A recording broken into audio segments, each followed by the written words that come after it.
யோபு 5வது அதிகாரம் 20வது வசனம் இப்படியாக சொல்கிறது.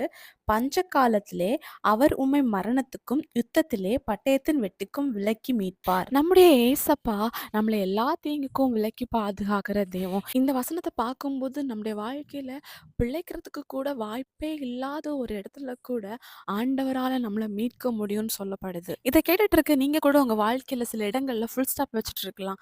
அதாவது என்னோட உடம்புல இவ்ளோ பெரிய பலவீனம் இருக்கு. இதிலிருந்து என்னால வெளிய வர முடியாது. இதுக்கு முடிவே மரணம் தான். இன்னும் எனக்கு இவ்ளோ பெரிய கடன் பாரம் இருக்கு. இன்னும் என்னோட குடும்பத்தில இவ்ளோ பெரிய பிரச்சனை இருக்கு. என்னுடைய கணவர் சரியில்ல, மனைவி சரியில்ல, என்னோட பிள்ளைகள் சரியில்ல. என் வாழ்க்கையே இப்படிதான் அப்படின்னு சொல்லிட்டு நீங்களே முடிவு பண்ணிட்டு இருக்கலாம். ஆனா ஏசப்பா சொல்றாங்க, "உங்கள நான் மீட்பேன். அதிலேயே அழிந்து விடுறதுக்கு நான் விடமாட்டேன்." அது எப்படிப்பட்ட ஒரு மரணமா இருக்கலாம், எப்படிப்பட்ட ஒரு பட்டயமா இருக்கலாம், இல்ல ஒன்று சேராத ஒரு குடும்பங்களா கூட இருக்கலாம்.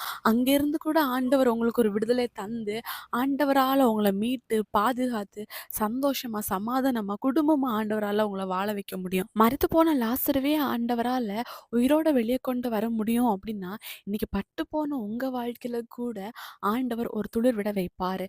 அவர விசுவாசிங்க, அற்புதங்கள எதிர்பாருங்க. இயேசு கிறிஸ்துவின் நாமத்தில் ஆமென்.